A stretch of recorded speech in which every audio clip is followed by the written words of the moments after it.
This job is aging me, Monty. Lord.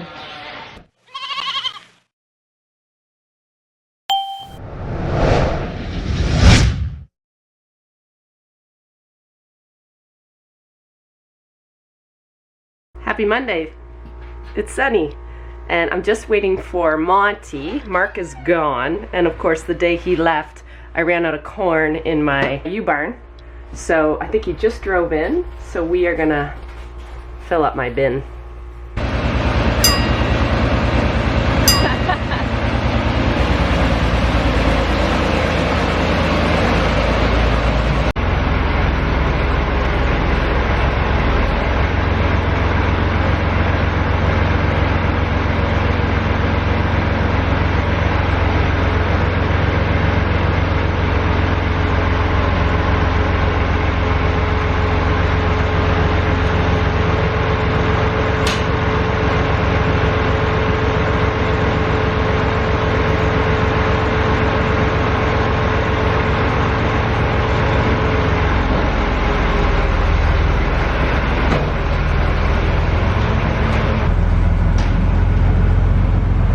So we're pretty shy of corn even in that wagon. We keep a little bit in the wagon from last time. So what I'm gonna do is just get Monty to pull up underneath the overhead, and I got Mark to fill up the overhead before he left because we were filling some trucks last week. So I get to cheat and just empty from the overhead into Monty.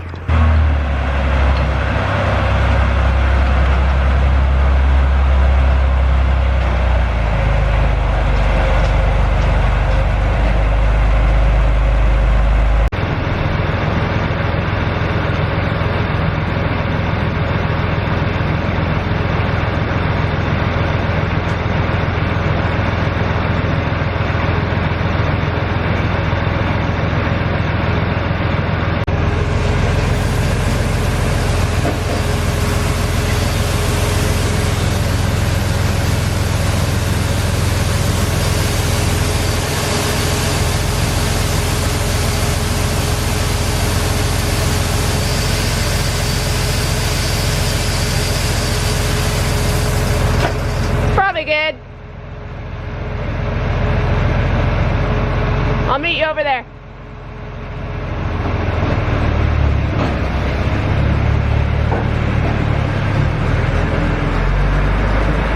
Okay, so I just filled up Monty. He's gonna loop around here and meet me at the barn, and I'm gonna grab the telehandler and grab that auger, and it's an electric one, so it's sweet, and we just fill corn bin with that auger.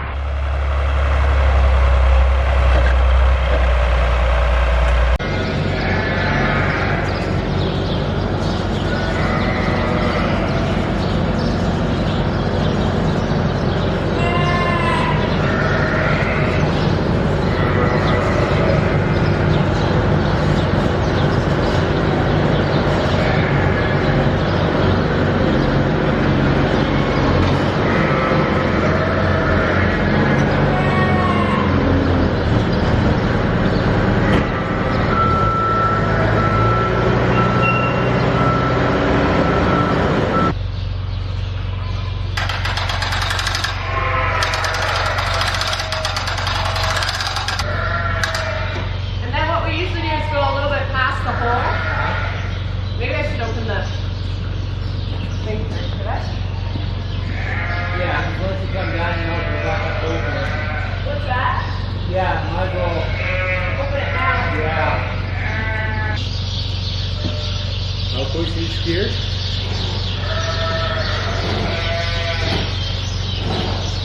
Should I go out further, Monty? Yeah. Yeah. Sounds like you're good.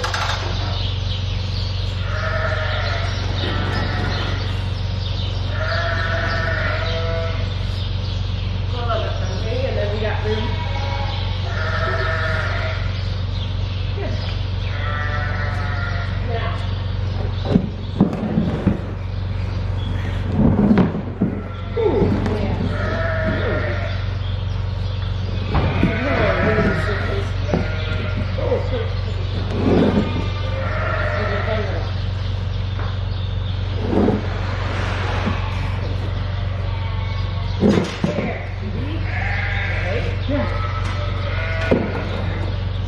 about the muscles you don't use. Oh, yeah.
Corn.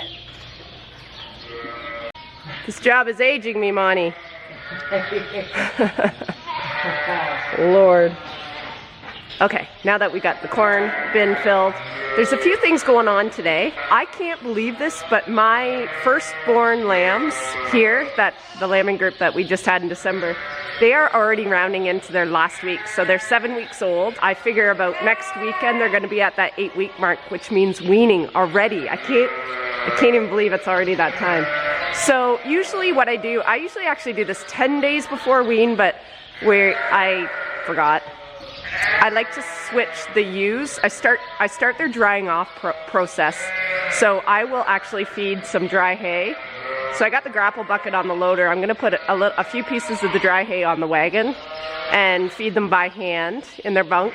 The dry hay, the thing about the dry hay, even though this is good dry hay, typically I try to feed pretty low quality dry hay to the ewes when I want them to kind of slow down their milk production or stop their milk production. So what will happen, you will find, I want to take you guys along with me, because what you'll find is these lambs, because they're not getting as much off mom, they're going to go hard on this creep all week. Like I'm going to go through probably twice as much creep in that pen than I usually do. So it's just interesting to see how quick mom's milk production drops off when you stop feeding that soybean meal and the corn for the energy and the corn silage. So today that'll be the first day I'm feeding dry hay. The other thing I'm going to do, remember on Friday we took weaning weights off this group, and I was going to actually wean them, but I decided to give them the weekend. So what I'm going to do is actually start the weaning process on this, and all I'm going to do is just take the nipples right out. They get weaned cold turkey. I might take that weaker lamb, this one here, and just take a judgment call on some other ones, but probably just that one, and I might add it to that pen and have a little more working that machine to keep it fresh, and just the fact that it's just kind of a runty lamb. So I'm going to do that today as well.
Okay, I pulled the hoses out. This is how I wean. I just pull the hoses off. I'll clean those up this afternoon. So they are fine. They've been fed. Lots of water. I'll have to judge these pails. If they drink more than this, I'll just put in more pails because I don't want to come in here 3 or 4 times a day with water. I did put the new lamb over on the young side. That is him right there. It looks okay. But they're gonna have to just re-establish their little order. Worst case scenario, there's feed and water. And hay. Hey, sweetie. Are you my baby? You're doing so good.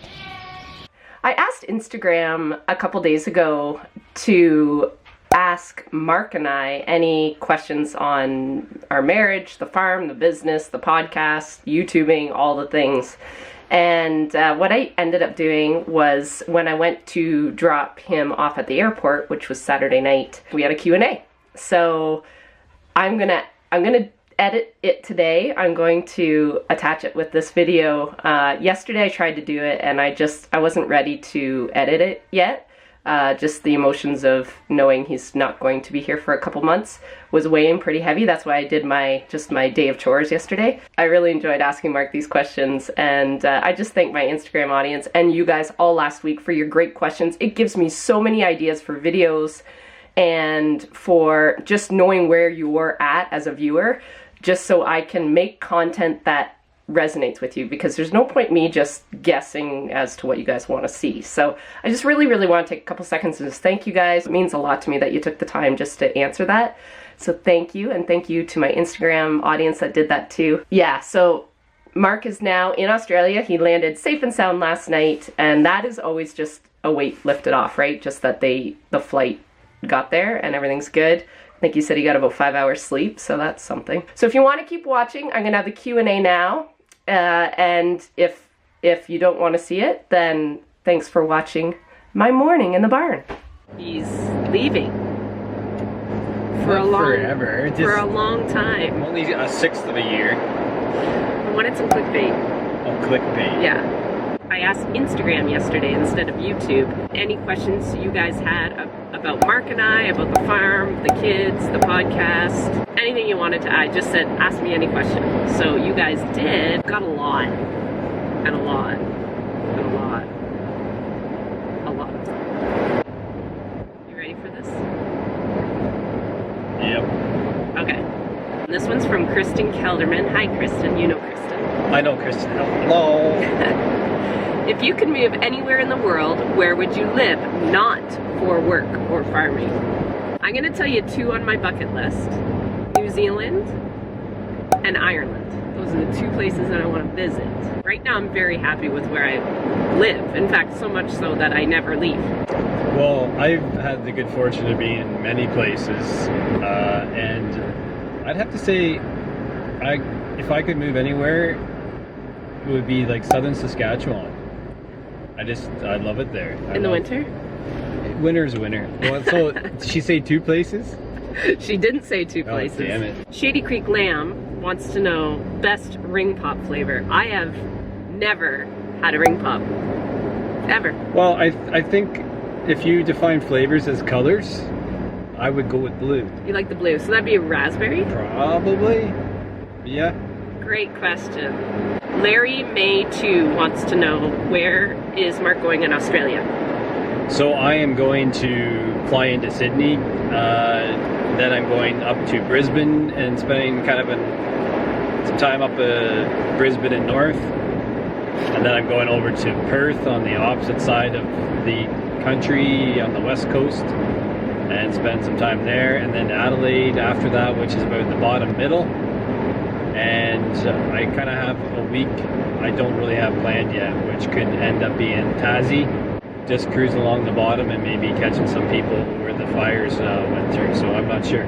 That's kind of, so far to date, that's where I'm going. Anne Harcourt wants to know, what will be the biggest challenge while you are apart?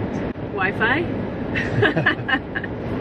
Sandi breaking crap while I'm gone and trying to find something to fix it for her. So, true story, Mark left like a babysitter list for me, for all the people that I could contact if I broke anything or needed assistance. So 4M for Zing Mike.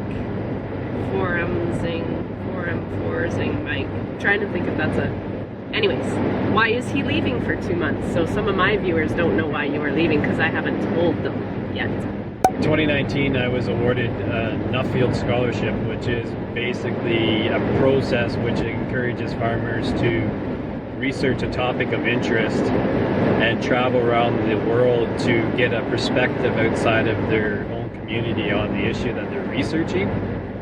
So that's why I'm leaving. And part of the requirements for my scholarship with Nuffield Canada is I have to travel 10 weeks. So I've been pretty crappy at traveling because the 2019 crop year was horrendous and couldn't really afford to go away while I was trying to get crop in.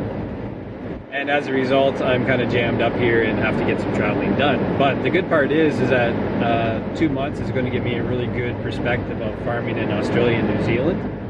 And I'm taking that to work, the information I get there, to work on my topic, which is farmer-to-farmer collaborations, to see how farmers work better together and what we can do to better help each other out. Ooh, Base Cafe Boss. If you and Mark could do some other venture, together, what would it be? I don't know if Sandi would do this. I would love to run an outpost doing camping and flying fishing trips up in northern Ontario. But it would suck in the wintertime. But I do like outside in the wintertime, actually. There's no bugs in the winter. No bugs, so. I don't have a lot of big ambitions. As long as I have my own thing, no matter what we do together, I still need my own thing. It doesn't matter what we're doing. So if we did something like that, I would have to find something in that would work for me and my personality. Hannah Eastow, is that how you spell her last name? Eastow? Hannah. I just go by first name. Hi, Hannah. Was watching your latest video. Does Mark remember what FOMO and YOLO means? Okay, I know what it is because I'm addicted to social media, but my poor husband was showing his age when we had some Nuffield visitors in the summer visit us, and Hannah is from the UK, correct? And she came, and I think we were just talking about acronyms, and I'm like, FOMO and YOLO, and Mark's like, what does that mean? And he guessed really wrong, offensively wrong. Quite badly wrong. And Hannah just about fell off her chair. Yeah. Nick Minogue. Ooh, I wonder if he's related to Kylie. She's from down there. I bet. Wish Mark luck down in Australia. Currently 45 degrees Celsius. You're gonna leave that jacket with me, I think. Ann Crom Farms wonders how much does Mark enjoy managing the sheep barn while Sandi is away. Ann L. Douglas, what was the hardest season in your marriage and how did you get through it? 2014. Yeah. You think that was your hardest? Well, wow. When the kids were little, we had some doozies. That one was like, it was a grind. And it was worse than 19. And it was, yeah. 14 was hard. It was a hard year farming. I broke my leg. You were getting really involved politically. There was a lot. Well, for me, it was a tough year. For you, it was a tough year personally. Because I was tired from doing. Yeah. I would get up to do chores and go to meetings, and then it was crazy. Yeah, and for me, I would say 2008 is probably when I finally kind of hit rock bottom. I had I've talked about this before, but I think I had some mental health problems stemming back probably from even maybe when I was having kids that I never really dealt with, and I just dug into work and I became a workaholic, which I still am, but I actually developed insomnia really bad. So I had insomnia for 4 years before I got it kind of treated, and then I got put on medication and it was a little better, but we had a lot of fallout from that kind of dark period in my life with some, extended family, and, the reason we're sheep farming together is because we kind of had we actually separated ourselves. We went different ways. We went a different way than the rest of the family that we were with. So there was a few rough years. I would say 2008 to 2011 were my toughest years, for sure. Well, we got through it. You were my rock. He's kind of perfect. You ever get sick of that? I try to bring stability. No one a little bit of stability, that's all. No one asked you that. Why are you so perfect? I'm not perfect. How did Mark ask you to marry him? I took her to the beach, a favorite place of ours, or a mine anyways, and basically I didn't really ask her. I just let the ring on her finger and said, let's do this. He's very confident. I proposed in June, right? May or June, I can't remember. June, and I had the ring, like, I got the ring back in February of that year, so I had it for a while. He wasn't sure. I don't even wear it because I'm scared I'm gonna lose it. This is just my $150 wedding ring. I'm gonna miss you. Are you? I am. I was just getting used to him being home and now he's leaving. Anyway. You'll survive. This is our first Q&A. You guys never see us together. You only see us apart. So I'd just like to thank you for watching my channel, watching his channel. If you haven't watched his channel, I will promote yours. We do so appreciate the support here on our channels and over on the podcast. We just started, if you're new to this, if this is the first time seeing us, we started a podcast 2 weeks ago. We've had 4 episodes out now. Yeah. And we drop a new one every week, and Mark's taking the podcast on the road, so when he does his Nuffield travels, he's going to go and interview farmers, and then the two of us will kind of do an intro and an outro together discussing every visit. So that is my way to still connect with Mark when he's away, and then we get to share it with you guys on our podcast. So we just want to thank you for the support over there, the support here.